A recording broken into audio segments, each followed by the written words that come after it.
Good afternoon dear student. जैसा कि पिछली वीडियो में आपने पाउली का अपवर्जन नियम तथा होंड के नियम पढ़े और उनको उदाहरण सहित भी देखा होगा। आज हम बात करते हैं इन दोनों नियमों की सहायता से कुछ क्वेश्चंस आते हैं परीक्षाओं में जिनको आप कैसे सॉल्व करेंगे। जैसे कहा जाए कि नाइट्रोजन के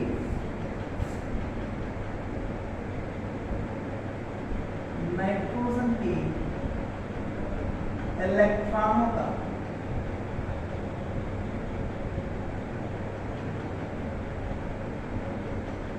वितरण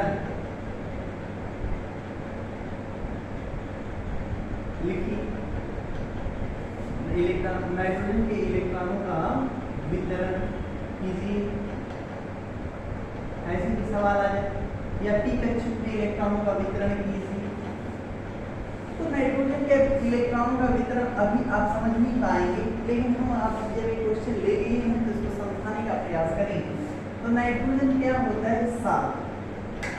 इसका इलेक्ट्रॉनिक विन्यास करेंगे तो क्या आएगा?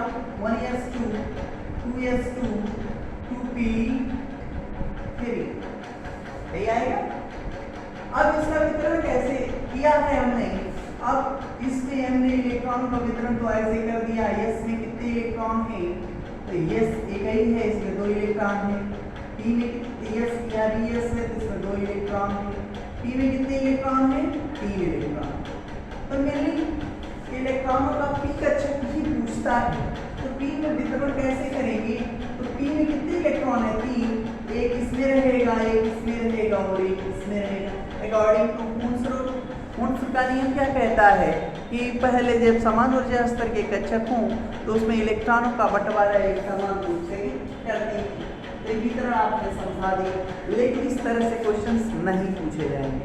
जो क्वेश्चंस पूछे जाएंगे वो क्या है?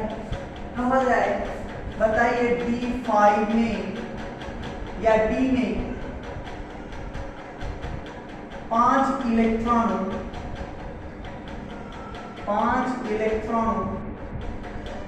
का वितरण कीजिए।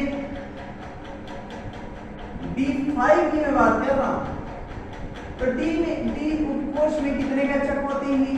आपने पढ़ा होगा इसे D5 होते हैं। कौन कौन?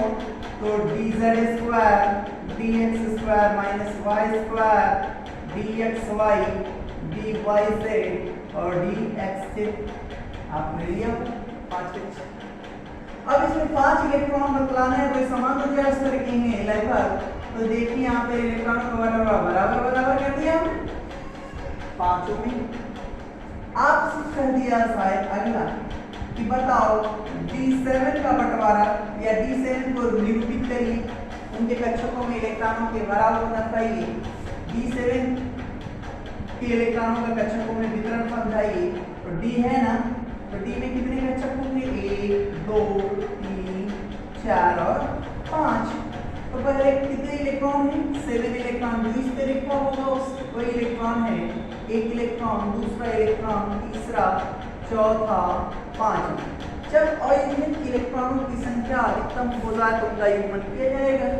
अधिकतम हो गया, समान चक्रण करते हुए किया, फिर असमान चक्रण कर दिया, विपरीत चक्रण। तो 5 के बाद 6 और ये 7 हो गया। ये है इलेक्ट्रॉनों के भराव की बात। अब लेकिन इससे रिलेटेड क्वेश्चन तो आते नहीं, ये तो बहुत आसान था। लेकिन अब जब इससे क्वेश्चन की बात आएगी तो क्वेश्चन किस तरह आएंगे वो भी ध्यान देंगे।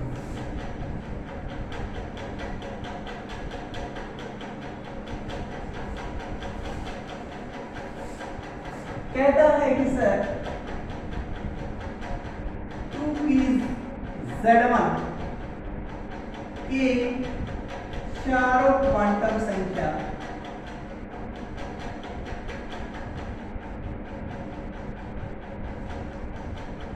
चारों क्वांटम संख्याओं का मान लिखिए। सवाल आप देख रहे हैं। अब तो आपके लिए बड़ी टेंशन हो गई, तो कोई टेंशन ना लीजिएगा। मैं बात कर रहा हूँ फिर से, हमने पी कक्षक को, पी को कितने कक्षक में बांटा? 3 में। हुआ px और ये हुआ py और हमने z कहाँ निरूपित किया है इन बिटवीन pz। तो z1 की बात कर रहा है तो यहाँ हो जाएगा, हो गया कि नहीं होगा। अब और भी ओरिएंटेशन की बात आती है तो इसको जीरो ओरिएंटेशन पे रखते हैं, इसको +1 और इसको -1। आप हमेशा इस चीज का ध्यान रखना होगा, यस होगा, ध्यान दीजिएगा इस पॉइंट को यदि ध्यान रखिएगा ये 0 और जब p होगा तो बीच में ही 0 रखिएगा, इधर +1 इधर -1, कभी गलत करेंगे ही नहीं।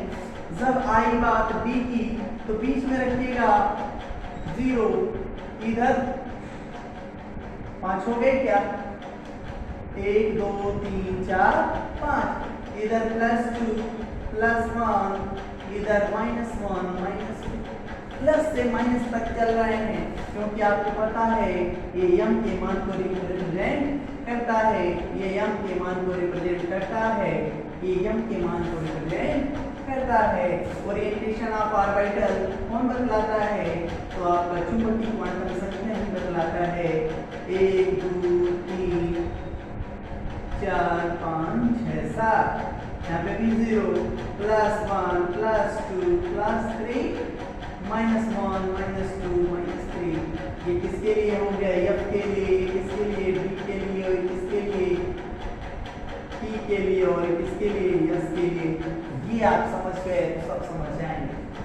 क्योंकि z1 के लिए 4 क्वांटम संख्या का मान की गणना करना है तो आप ध्यान दीजिएगा, तो z की वैल्यू और यहाँ पर जो मुख्य क्वांटम संख्या लिखी जाती है वो आगे दी के साथ फॉर्म में, तो ये n बराबर 2 है मुख्य क्वांटम संख्या।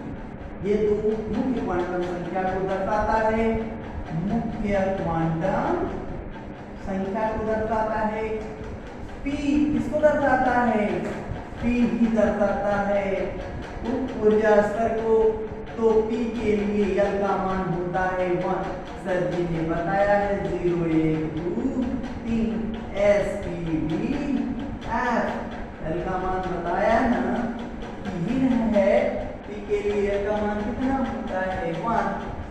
m का मान तो z की बात कर रहा है, तो z कहाँ स्थित है, बीच में, और उसके मान क्या है, जो इलेक्ट्रॉन स्थित है उसका मान क्या है 0, और सर किधर को किया है, ऊपर की ओर, नाम हो जाएगा +।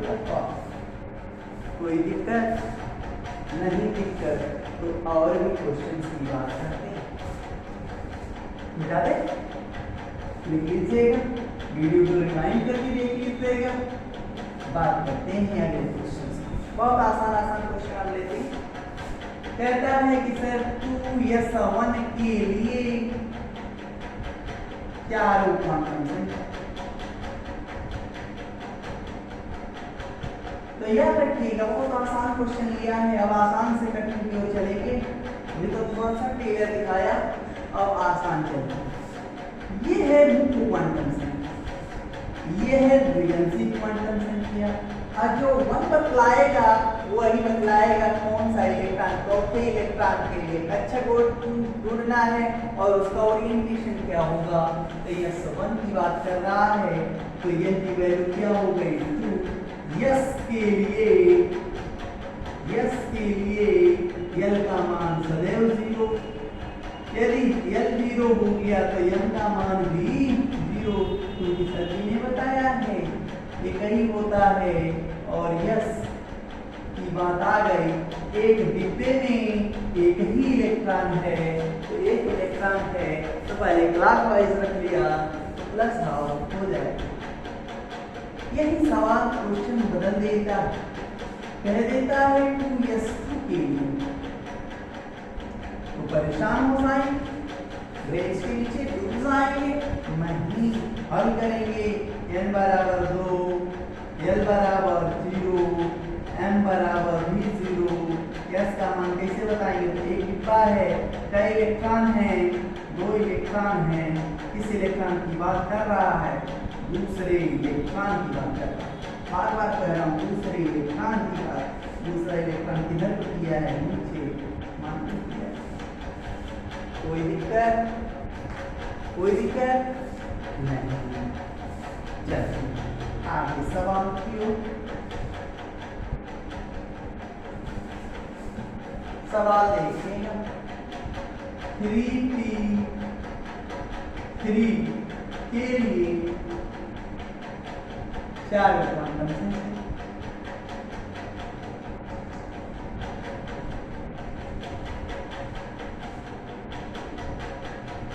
तो n की वैल्यू क्या हो जाएगी 3, l की वैल्यू क्या हो जाएगी 1, तो p के लिए l का मान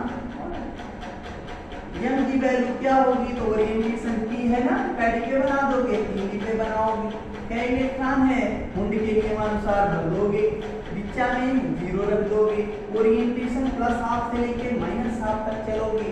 तो अरे सर जी आपने तो बताए थे -1 0 + 1 भी होता है। तो तब देखना जब विकल्प में क्वेश्चन इस तरह के आएंगे तो विकल्प में ये दोनों देखना, उसमें से कहीं कोई फंस तो नहीं रहा, यदि होगा तो उसको ही ट्रिक लगा देना। यदि कंडीशन देख रहे हैं पहला इलेक्ट्रॉन दूसरा ये तीसरा, यदि हम ओरिएंटेशन ऊपर वाला लेते हैं तो m का वैल्यू क्या रखेंगे -1, और यदि ओरिएंटेशन नीचे वाला लेते हैं तो हम क्या रख देंगे +1, और s की वैल्यू क्या रख देंगे, सर किधर में किया हुआ है तीसरा इलेक्ट्रॉन ऊपर, कोई दिक्कत नहीं। क्वेश्चन देखिए फिर 3d1 के लिए 4 क्वांटम संख्या, और ये क्वेश्चन इंपॉर्टेंट तो कैसे n की वैल्यू d के लिए l का वैल्यू 2, m की वैल्यू तुरंत डिब्बा बना के 1 2 3 4 5, पीछे वाला तो 0 रख दिया, ओरिएंटेशन कौन सा चल रहे हैं प्लस वाला, तो प्लस वाला चल दीजिए भैया, या करके -2 -1 0 +1 +2। मैं इसलिए बार बार कह रहा हूँ विकल्प के क्वेश्चन में आपको डाउटफुल कर दिए जाते हैं, तो आप ये देखना ओरिएंटेशन वो किस तरह का लिया है, जो ओरिएंटेशन के हिसाब से दिया गया रहेगा वही फिट होगा।